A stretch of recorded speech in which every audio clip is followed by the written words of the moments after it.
বিশ্ব নবীর অপমানে যদি না কাঁদে তোমার মন, মুসলিম নয় মুনাফিক, তুমি নবীজির দুশমন। নবীর প্রেমে জীবন দেবে কে আছো নওজোয়ান, তকবীর তুলে সিংহ শাবক হও তুমি আগুয়ান। রাজি আছি? গাবেন আমার সাথে? বুকে ইমানের বল, জবানে আল কোরআন, ভয় কাঁপে কাপড় উৎসব আর নরাধম শয়তান। জীবনের চেয়ে বুকে আছে বেশি নবীজির সম্মান, কেমনে তুমি থাকবে বসে হলে তার অপমান। তুমি সাচ্চা মুসলমান, নবীর প্রেমে জাগ্রত তুমি নির্ভীক পালোয়ান। তুমি সাচ্চা মুসলমান, জোরে জোরে, নবীর প্রেমে জাগ্রত তুমি নির্ভীক। শ্রেষ্ঠ নবীর ব্যঙ্গ করে পাপিষ্ঠ আর বদনসিব, আমরা তাদের ঘৃণা জানাই ধিক ধিক ধিক শতধিক। জাতিসংঘের কাজ কি তবে দর্শক হয়ে থাকবে চুপ, সাম্প্রদায়িক সম্প্রীতি আর যাচ্ছে ভেঙে পাচ্ছে লোক। আজকে যারা কুলাঙ্গারের পক্ষপাতী করছো সব, তোমরা কেহ ছাড় পাবে না, সত্য ধরা পড়বে ঠিক। বয়কট হবে, ধিক্কৃত হবে বিশ্ব জুড়ে, নিন্দা কুরাবে জাগলে মুসলমান। তুমি সাচ্চা মুসলমান, ঈমান তোমার ধন নবীর প্রেমে। তুমি সাচ্চা মুসলমান, ঈমান তোমার ধন নবীর প্রেমে জাগ্রত তুমি নির্ভীক পালোয়ান। নিষ্ঠ উদার দয়ার আধার রহমতুল্লিল আলামিন, তার অপমান করছে যারা দুষ্ট ইতর অশালীন। তার পরশের ছোঁয়া পেল ইউরোপ থেকে সুদূর চীন, তার সামনে কেউ বললে কথা মানবে না তা এই জমিন। কেউ কখনো কোথাও যদি সাহস দেখায় ফের এমন, মুসলিম জাতি সংঘ গড়ে জবাব দিবে বীর মুমিন। ঘেরাও করো ওদের গদি, ভুলের ক্ষমা না চায় যদি, জোরে হাকো আজান, জোরে হাকো আজান। সাচ্চা নবীর প্রেমে জাগ্রত তুমি নির্ভীক পালোয়ান। তুমি সাচ্চা মুসলমান, নবীর প্রেমে জাগ্রত তুমি নির্ভীক পালোয়ান। লিল্লাহে তাকবীর। উবাই ইবনে কাব রাদিয়াল্লাহু তাআলা থেকে বর্ণিত, উনি বলেন যে আমি একবার, আমার বিশাল বড় একটা খেজুর বাগান ছিল, ওই খেজুর বাগানে আমি একদিন গেলাম বাগান পরিদর্শন করার জন্য, কতটুকু ফল ধরছে। উবাই ইবনে কাব রাদিয়াল্লাহু তাআলা বলেন যে আমি এই বাগানের ভিতরে ঢুকে একটা যুবককে দেখলাম দুপুরবেলা, কিন্তু যুবকটাকে দেখে আমার সন্দেহ হইল যে আসলে কি এটা মানুষ নাকি জিন, এমন কেন চেহারা। দেখবেন কিছু কিছু মানুষ আছে দেখলে ভয়ঙ্কর মনে হয়। তো উবাই ইবনে কাব বলেন, আমি লোকটাকে দেখে ডাক দিয়ে বললাম, এ ভাই, তুই কি আসলে মানুষ নাকি জিন্নাত, বল আমাকে। আমি তাকে ধরলাম, সে বলতেছে, ভয়ে বলতেছে, হ্যাঁ আসলেই আমি জিনের জাতি, এবং জিনের মধ্যে সর্বোচ্চ শক্তিশালী যে আমি সে। আবু হুরায়রা বলতেছে, তাহলে তোমার হাতটা আমাকে দেখাও। উবাই ইবনে কাব বলতেছে, তোমার হাতটা আমাকে দেখাও। তা উবাই ইবনে কাব বলেন, আমি যখন তার হাত দেখতে চাইলাম, ওই জিন্নাত তার হাতটা আমার সামনে বাড়ায় দিল। আমি তার হাতটার দিকে তাকায় দেখলাম তার হাত আর কুকুরের হাত সেম, এবং তার হাতে কুকুরের মতো পশম, তার হাত এবং তার সারা শরীরে বড় বড় বড় বড় পশম। আমি তখন বুঝলাম যে হ্যাঁ, এটা আসলে জিন্নাত। তখন আমি তাকে বললাম, তাহলে তুমি আমার বাগানে কেন ঢুকলা, কি কারণে এখানে আসছে? তোমার বাগানের যত খেজুর আছে এগুলোর বরকত নষ্ট করার জন্য আসছে। যেহেতু ধরে ফেলছি তোমারে, তাহলে একটু বলে যাও, তোমাদের মতো শয়তানদের হাত থেকে বাঁচার উপায়টা কি একটু বলে যাও, নাহলে তোমারে ছাড়বো না। শয়তান বিপদে পড়ছে। ভাই, সাহাবা একরামরা শয়তানকে খপ করে ধরে ফেলতেন। আরেক সাহাবীকে রাত্রিবেলা ঘুমের থেকে জাগাইতে গেছেন, ঘটনা জানেন কিনা জানি না। তা ঘুমের থেকে জাগানোর সময় সাহাবী ধরে ফেলছে, কিরে ব্যাপার, তুই আমার ঘুমের থেকে জাগাস কেন? ভাই রে ভাই, গতকালকে আপনারা ঘুম পাড়া রাখছিলাম পা টিপ্পা, কিন্তু আপনি যে এটার কাজা যেমনি আদায় করছেন নামাজ পড়া, চিন্তা করলাম আপনারে ঘুম পাড়ানোর চাইতে জাগায় দেওয়াই ভালো। কারণ আপনারা একদিন যদি কোনো মতে ঘুম পাড়ায় দেই, পরের দিন আপনি আরও বেশি তাহাজ্জুদ পড়েন। চিন্তা করলাম তার চাইতে এত তাহাজ্জুদ পড়া দরকার নাই, যখন উঠেন তখনই উঠেন, 10 টাকাত পড়েন, 10 টাকাতেই পড়েন, 20 টাকাতের দরকার নেই। সাহাবী ধরে ফেলছে, সাহাবীরা শয়তান ধরতে পারত, আর আমরা শয়তানরে ধরি ঠিকই। শয়তানরে কই, দোস্ত তুই আমার পাশেই থাকিস, আমি বিপদে বললে তুই যেন বাঁচাস। এই আমাদের দেশের শয়তানগুলো এখন লজ্জা পায়। ওই আব্দুল লতিফ সিদ্দিকী যখন কয় আমার কোনো গুনাহ নাই, শয়তান কয় আল্লাহ আমি কি শয়তান, ও আমার চেয়ে বড়। ঠিক কিনা জোরে কর। এরা যখন বলে এই কথা যে আমার গুনাহ নাই, এরা যখন এই কথা বলে যে আমি আল্লাহর কাছে ক্ষমা কেন চাবো, আল্লাহ পাক আমার দিয়া গুনাহ করায় নাই, শয়তান কয় আল্লাহ ও আমার চেয়ে ডাবল ডিগ্রি প্রাপ্ত শয়তান। আমাদের শয়তান আমাদেরকে দেখলে আরো ওস্তাদ ডাকে, আর সাহাবা একরামদের কাছে দেখলে সারেন্ডার করতো, না না বস ভুলে গেছে, আর জিন্দেগিতে আসবো না। তারা যেমন ইমানদার, তাদের শয়তানরাও ধরা খাইতো তাদের কাছে। তো উবাই ইবনে কাব শয়তানকে ধরছেন, ধরা পরে বলতেছেন যেহেতু ধরা খাইলা, ছাড়া ছাড়ি নাই, বলো তোমার থেকে বাঁচার উপায় কি?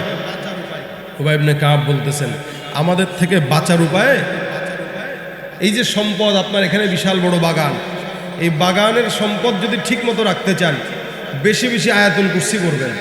আয়াতুল কুরসি করে করে এখানে পানি ফু দিয়ে দিবেন, ছিটায় দিবেন, তাহলে এই সমস্ত সম্পদের অনিষ্টতা থেকে আল্লাহ পাক আপনাকে হেফাজত করবে। আর যদি কেউ না পড়ে, তাহলে আল্লাহ পাক তার সম্পদ যা কিছু থাকে এগুলো আমরা যে এগুলোর বরকত নষ্ট করে দেই।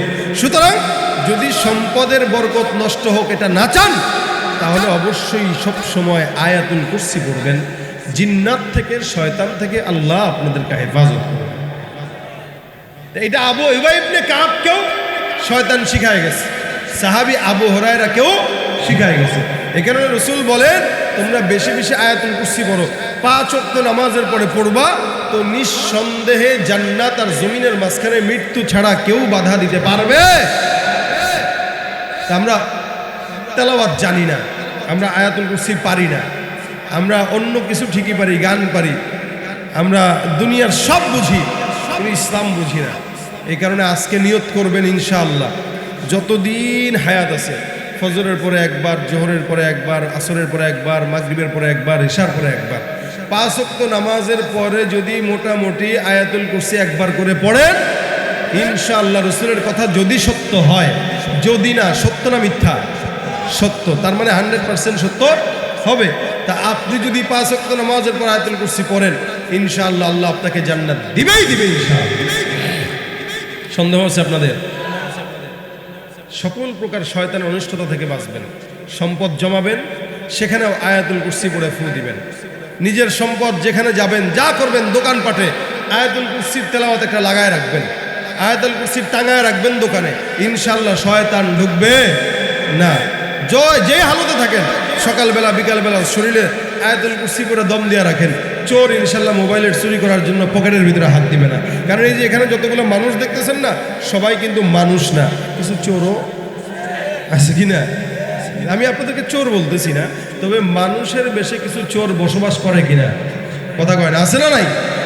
ভিড়ের ভিতরে চলতে গেলে বিপদ, যখন তখন হাত দিয়া দেয়। আরে মোটামুটি মসজিদে গেলেও চোর পাওয়া যায়, আবার এই মাহফিলে গেলেও চোর পাওয়া যায়, ওই ফ্লাইওভারে গেলেও চোর পাওয়া যায়, ওভার ব্রিজে হাঁটতে গেলেও চোর পাওয়া যায়। এখন যে কোনো টাইপের চোর থেকে যদি বাঁচতে চান, আয়াতুল কুরসির বিকল্প আছে। এখানেও যারা আছেন একটু পকেটটা সাবধানে রাখেন, দাঁড়ায় রয়েছেন অনেকক্ষণ ধরে, যাওয়ার সময় দেখবেন নিজের মোবাইল নাই, রাত্রেবেলা ফেসবুকের আমল করতে পারবেন কি, ঠিক না? চোর আছে কিনা নাই? রাস্তাঘাটে যায় না চলা এই মানুষের ভিড়ে, ওই ভিড়ের মাঝেও আবার কেহ অন্যের পকেট মারে। রাস্তাঘাটে যায় না চলা এই মানুষের ভিড়ে, ওই ভিড়ের মাঝেও আবার কেহ অন্যের পকেট মারে। তাকেও যদি মানুষ বলো আমার বলার কিছুই নাই, তাকেও যদি মানুষ বলো আমার বলার কিছুই নাই। মানুষ দেখতে চলো এবার জাদু ঘরে যাই সবাই, হায় রে সাধের দুনিয়ায় মানুষ পাওয়া বড় দায়। মানুষ দেখতে চলো এবার জাদু ঘরে যাই সবাই। সব মানুষ মানুষ না, কিছু মানুষ চোর আছে কিনা, মানুষ বেশি চোর আছে, ডাকাত আছে, সন্ত্রাসী আছে।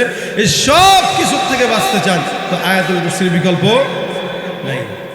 এই জন্য নিয়ত করেন আজকে থেকে এখান থেকে যা সুযোগ হয় না হয়, অনেক বয়ান শুনবেন, যাবেন, কিন্তু 5 ওয়াক্ত নামাজের পরে অন্তত একবার আয়াতুল কুরসি, কষ্ট যদি হয় মুখস্থ করতে, আজকে থেকেই মুখস্থ করার নিয়ত করেন, প্রত্যেক দিন একটু একটু করে করেন। আজকে করবেন আল্লাহু লা ইলাহা ইল্লা হুয়াল হাইয়ুল কাইয়্যুম, এতটুকু তো পারেন। তারপরের দিন করবেন লা তাখুযুহু সিনাতুন ওয়ালা নাওম। অনেক মুফাসসিরিন একরাম বলেছেন এই আয়াতুল কুরসি হলো ইসমে আযম। ইসমে আযম মানে আপনি এটা পড়ে যা বলবেন আল্লাহ পাক তা কবুল করবেন। এটা পড়ে যা বলবেন মনের আশা সব পূরণ হয়ে যাবে। অযথা সম্পদের পিছনে চুরি চামারির রাস্তা বেছে না নিয়া আয়াতুল কুরসি পড়েন, আল্লাহ পাকের কাছে সম্পদ চান, ইনশাআল্লাহ আল্লাহ পাক সম্পদে বরকত দিবে, টাকায় বরকত দিবে, বড়লোকও বানায় দিবে। কিন্তু অযথা কামে বড়লোকগিরি করতে যাবেন, অযথা রাস্তা বড়লোক হতে যাবেন। আমরা আমাদের সঠিক রাস্তা বাদ দিয়া বেঠিক রাস্তায় যখন টাকা কামাইতে যাই, ভেজালটা তখনই লাগে। আর বেঠিক রাস্তায় টাকা কামানো যেটা হয়, ওই টাকা বেশি দিন টিকে না। ক্ষমতা যতদিন ততদিনই টিকে, ক্ষমতা নাই ওইটা পুরায় ছারখার হয়ে যায়।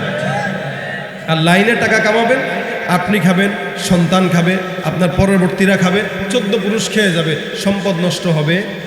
আর বেলাইনে টাকা কামাবেন, সম্পদ যতদিন ক্ষমতা আছে ততদিনই খাইতে পারবেন, ক্ষমতার পরে আর খাওয়া সম্ভব।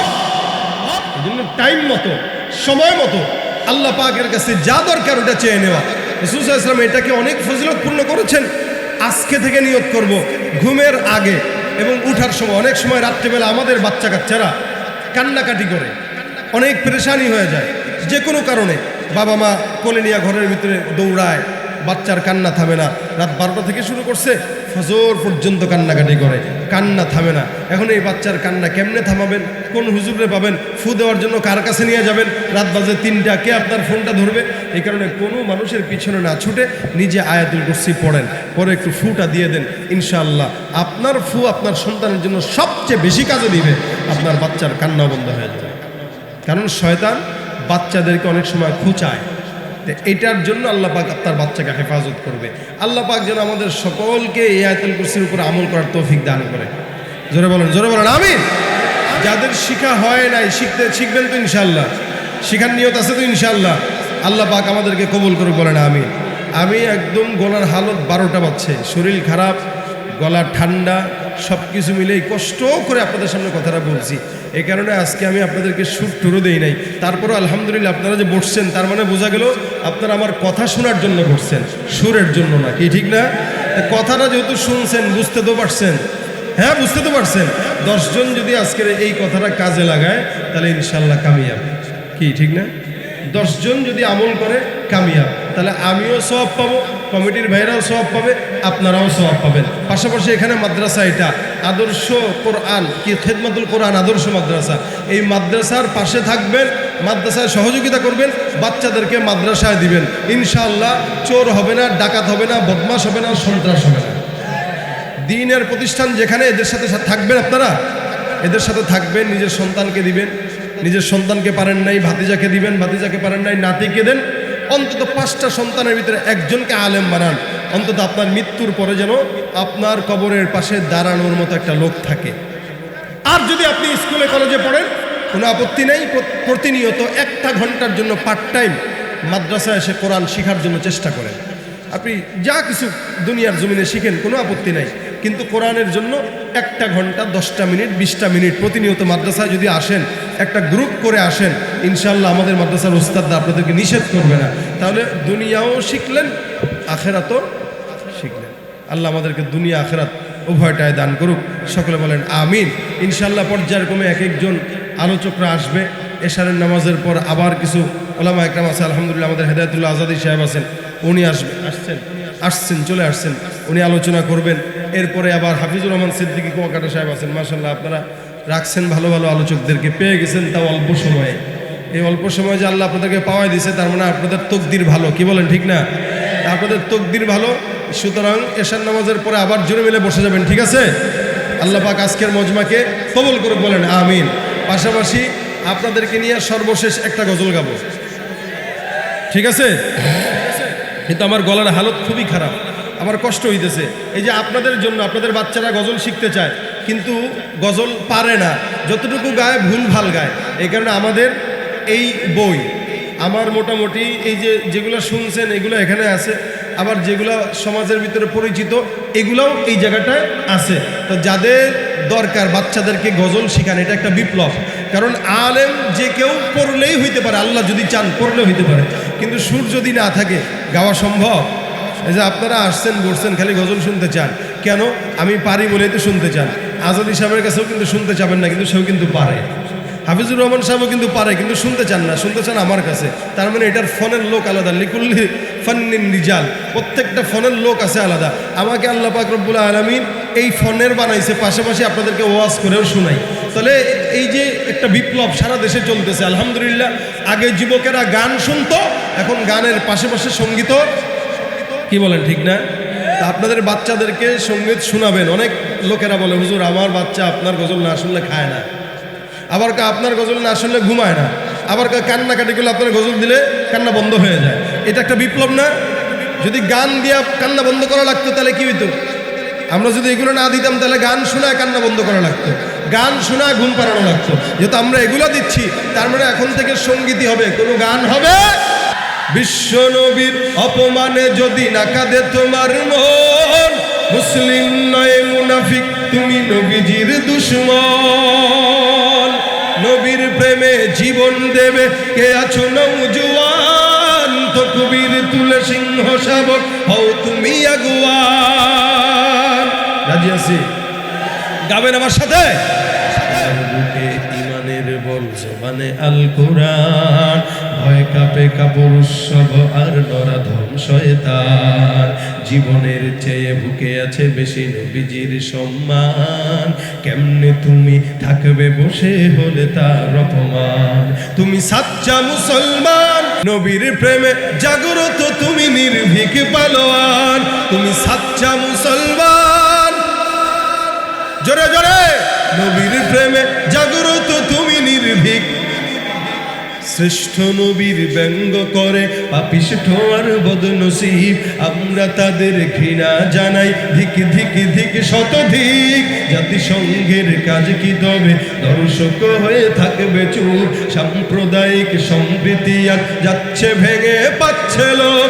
আজকে যারা কুলাঙ্গারের পক্ষপাতী করছো সব, তোমরা কেহ ছাড় পাবে না, সত্য ধরা পড়বে ঠিক।